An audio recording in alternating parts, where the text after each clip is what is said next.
Yes, good evening. My name is Wallace Gator Bradley, and I'm the host of the Bradley Report that's presented by United Peace Inc.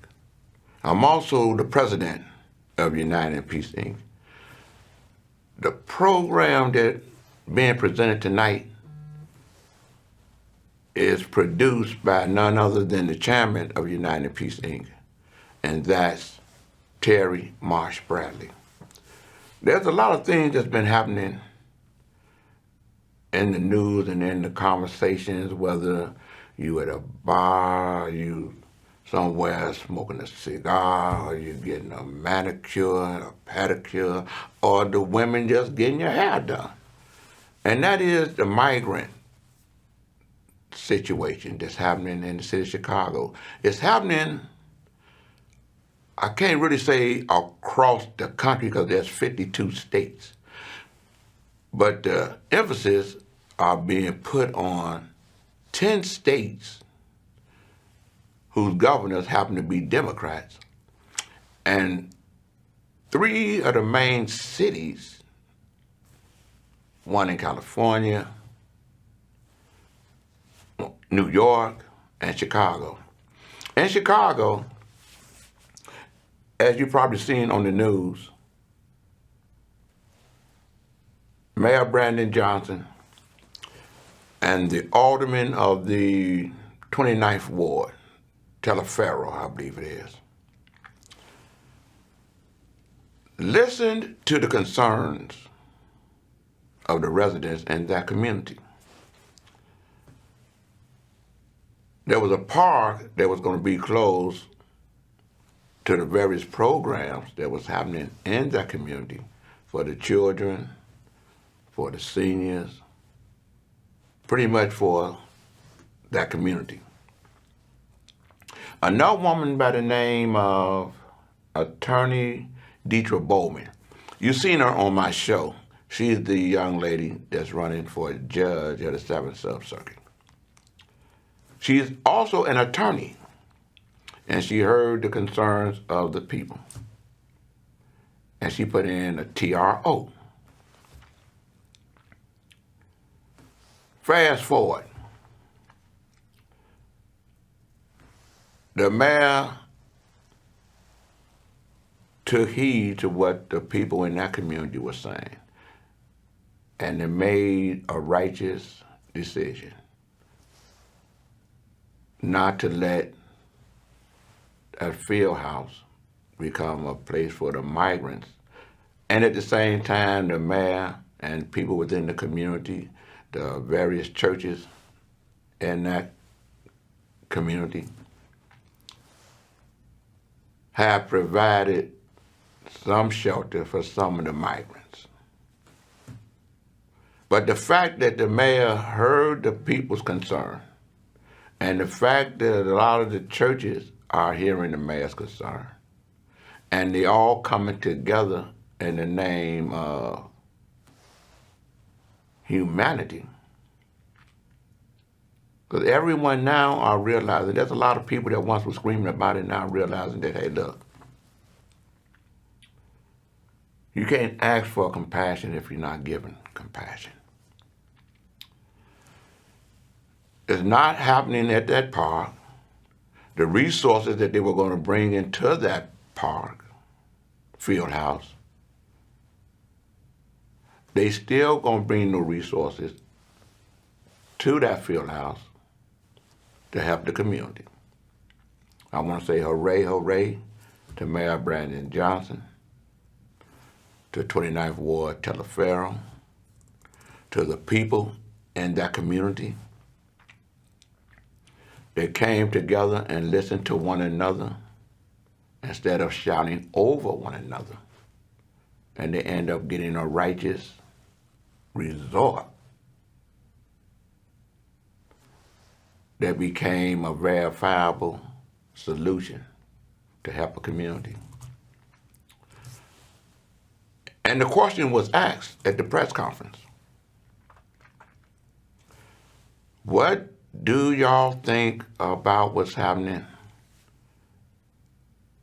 on 38th in California?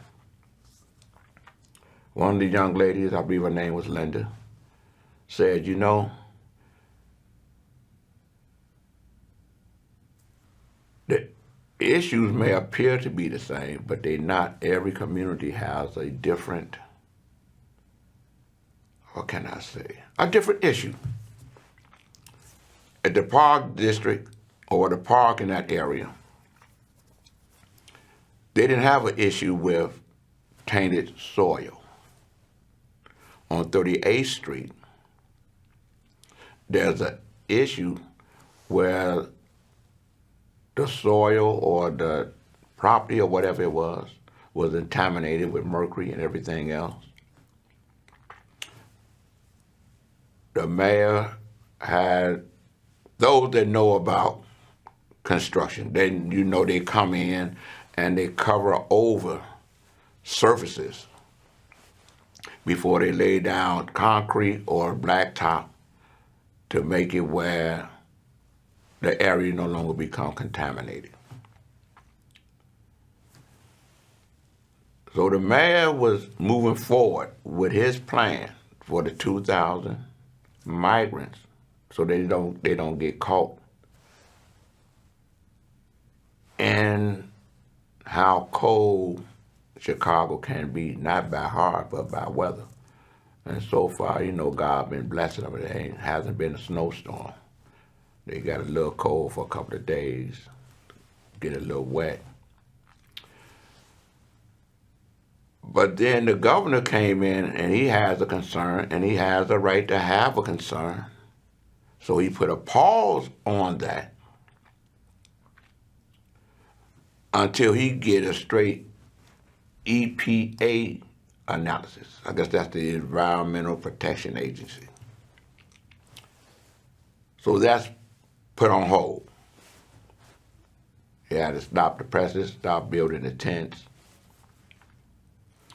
put the concerns of the 2,000 migrants in the winter on the back burner. But there's a lot of people that's saying, if that governor in Texas, not if, but because that governor in Texas is doing what he's doing, not in the name of humanity. He's targeting Democratic states, pushing migrants to their states, to their cities, excuse me, to their city, in order to cause confusion and chaos. So I believe the Attorney General here in Illinois should be able to file a TRO. I don't know if he can, but I think he should, to stop those buses from being sent here to Illinois, especially to Chicago.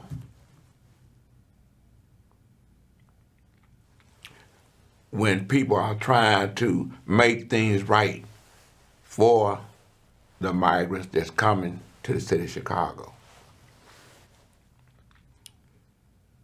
And I think the Attorney General should take that initiative.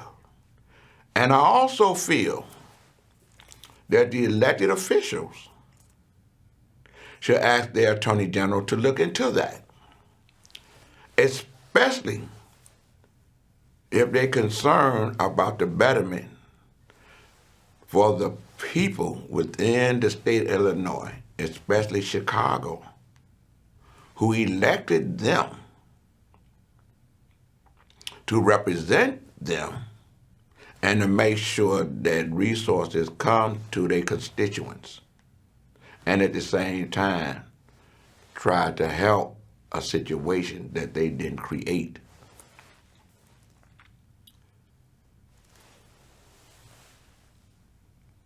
I'm seeing also, like everybody else, it's a delicate situation what's happening in the Middle East. Everybody have to agree it was wrong what Hamas did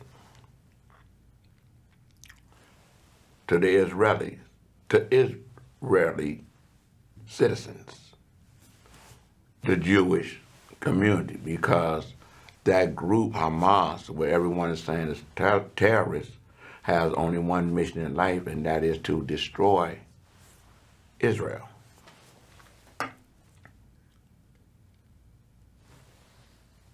But now, with what's coming out in the media, and it's verifiable,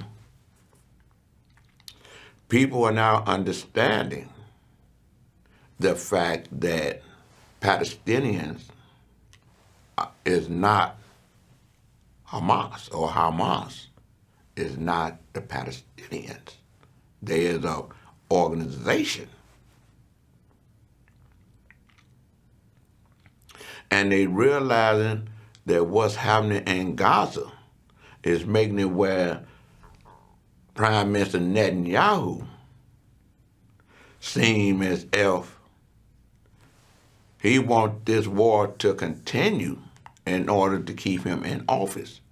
This ain't my opinion. I'm just sharing with you with what you're seeing and hearing on the news. And if it's true, the Israel intelligence knew about Hamas planning to attack the Jewish community in order to create a war. Some people say that they knew about it in 6 months, they knew about it as early as a year. And the whole world is asking, how is it the intelligence failed where no one knew what Hamas was planning, when everyone know that Hamas plan is to destroy Israel? And you gotta take my word for it. Google it. I know what ANI may be fake news. What I'm saying is that planned hate, be it the Ku Klux Klan,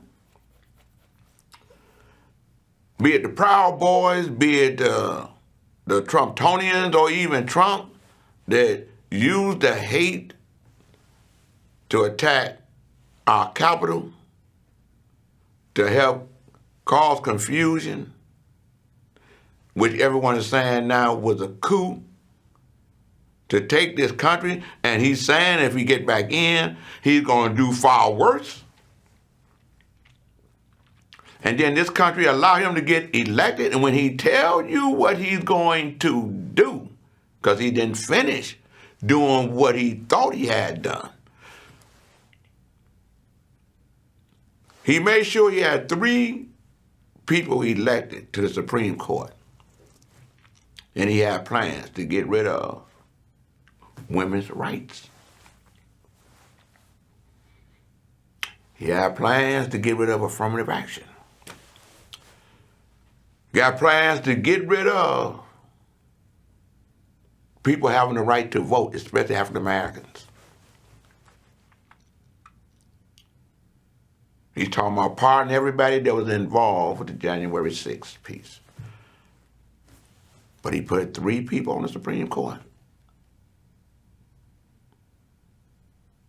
Got a lot of elected officials. All this is coming out now. A lot of Republicans, you see them fighting each other. They don't care if the country go down. They don't care if they get their money for Ukraine. They hoping Russia beat Ukraine, hoping Trump get elected so they can get rid of NATO. They say they care about Israel, but they really ain't standing firm on a two-state solution.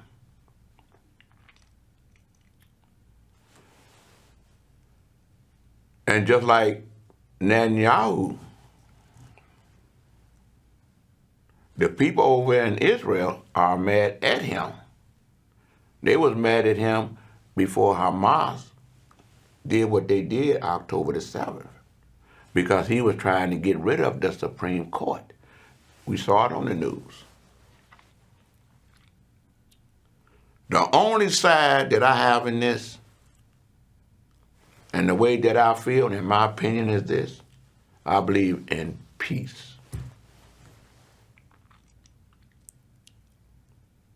I believe in what's right for the betterment of everybody. You seeing what I'm seeing. You hearing what I'm hearing. Through the media, through the news, not no fake news. You have Palestinians getting shot and killed here in the United States because of what's happening in the Middle East.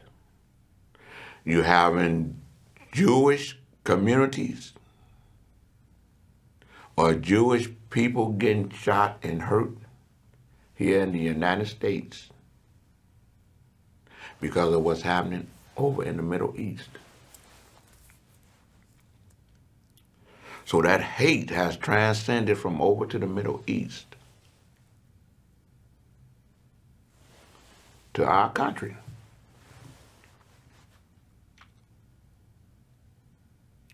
So we all got to pray for peace, because I'm a God-fearing man. Because, hey, it's here. I know everybody's wondering just like I'm wondering.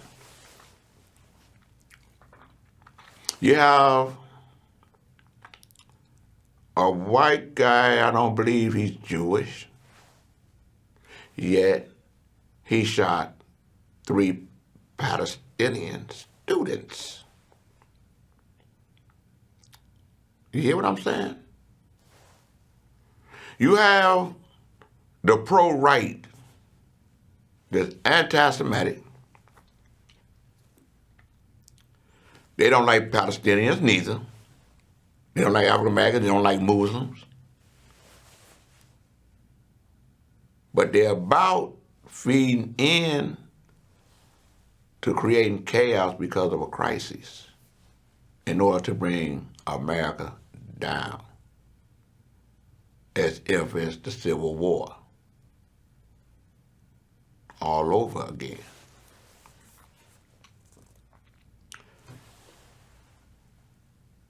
So I'm saying that I'm seeing where people are coming to the same conclusion that I'm coming to. You got to give in order to get. You got to love in order to receive love. You can't receive love if you're hating. The elections that's happening, I want to say, hooray, hooray to Congressman Jonathan Jackson. And I appreciate the people within the 1st Congressional District of Illinois that no one had made the decision to run against him in the 2024 election. He was the only one that filed to run for Congress. I'm gonna say hooray, hooray for his staff, for his supporters. So it's like me saying hooray, hooray, Gator. I ain't part of his staff, but I'm definitely one of his supporters. I want to say that I'm seeing where it was some ministers that didn't want to work with the mayor is now working with the mayor. I want to say Mayor Johnson, stand strong, stand firm, stay purposely focused on helping all the residents that you can in the city of Chicago, even those that's against you. But don't be fooled by them. I'm gonna have to wrap this up. Again, I want to say to God be the glory. That's my story. I want to thank my viewing audience for allowing me to share what's on my heart, because I believe that God do marvelous things for all of us if we just pull back and take time and see what he's doing for you, because I know what he's done for me. To God be the glory. That's my story.